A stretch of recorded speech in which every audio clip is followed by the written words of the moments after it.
Lucky Boys Podcast.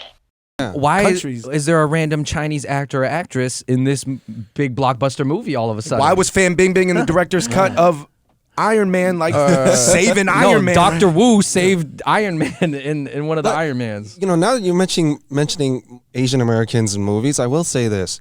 I think we're caught in a really, really weird transition.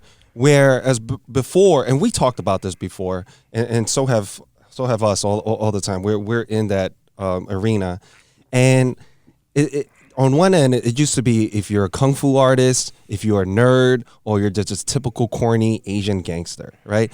All you just had, or you didn't have any of the real roles that represented what an Asian American was. And moving as an Asian male. Yes, Asian male. Thank you. So, but moving forward from that, now it does seem like we have taken strides, at least in mainstream media, to kind of dispel some of those old narratives, old lazy narratives. However, now it feels like for a first, second, third, fourth, fifth Asian American generation, right? It feels like now I don't feel Chinese enough. And I'll tell you why. For example, not just me, but me and a couple of other friends, we went to my actor friends, and we went to a few auditions, and the roles were fantastic for Marvel, it was like significant roles. But the question came up for every single one of those auditions: do you speak Mandarin fluently? And most Asian Americans do not. And not fluently. But you know what? And if they do, it's like budget. It's but honestly, it's not it's like at a fourth grade and that's level. why the Canadians are getting on right now, because if you guys have ever spent time in Canada, Toronto, Vancouver, even Montreal to some extent, the Chinese society there maintains the culture much stronger than in the U.S. Why is that? I do think it's because of several reasons. One reason is Canada as a country is politically neutral. America as a country is essentially beefs with China. It's also more on a civilization, superpower basis. Number two, they have only rich Asians coming into Canada.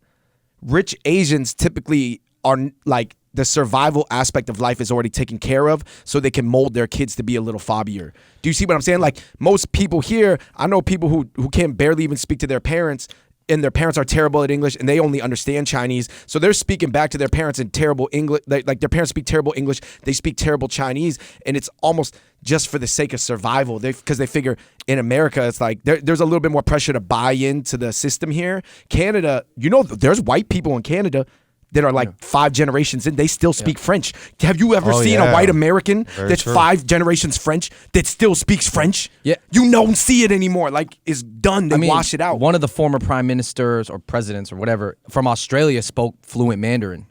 So I'm saying between Australia and Canada, they have multiculturalism built in a lot deeper. It's literally written multiculturalism in there. So can you feel like Canada is just progressive. More progressive. Yeah, let's take a look at the guys that are popping right now, just to take it to a Hollywood level. Simu Liu, Canadian. Ludi Lin lived in Canada.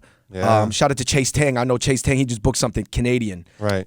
Mandarin, all of them super good. All of them super good. Maybe not like fluent, but like compared to an ABC. But I'll tell you what, if I listen to them speak Mandarin, I'm like, okay, that's legit. Like, you can say everything. Like, I think, and we maybe can not go, no college level stuff. Dude, we could go on for this about hours about like kind of the odd place that ABCs are put into, because not only are we a mix of different types of Chinese, we're not just Mandarin speakers, Cantonese speakers, Fukienese, everything, Chiu like everything in between. Chinese, Vietnamese, Cambodian, Koreans. Yeah. I know Chinese Koreans. Yeah. Literally Chinese Korean. And we're just talking about just Chinese people. So I think it's definitely interesting. And America is such an alpha country. It's like buy into American culture, be American. And then so we think, hey, we'll be more American. We'll get all these roles, right? All right, so I won't speak Chinese. I won't do accents. Nah. I don't do none of that. I don't do Kung Fu. Nah, that. No. You know what bugs me out? Like, and now they're asking you to do Kung Fu and speak Chinese. Just talking the other day. Now you got to do Kung Fu and speak Chinese. It's like that trend. Exactly. That's what Ludi Lin is doing. That's what Simu, right? Yeah. You got Shang-Chi, which is Kung Fu in Chinese. No, they're playing people from China. Like, all their roles they're playing is people born there. But they didn't want a Chinese person from China. They wanted to be an Asian American type of vibe. And even You get it? Yeah, but an Asian they had American to with good speak- Chinese. Yeah, but with English like ours. dog. So I mean, it's like we- so that's where ABC is. I weird. wouldn't say necessarily English like ours, by the way, because we might have a little bit too Well, much. we of got a little more. little But- city but- twang. but- They might not want that in their an world. example of that on the female side. I mean, let's all give it up for Aquafina.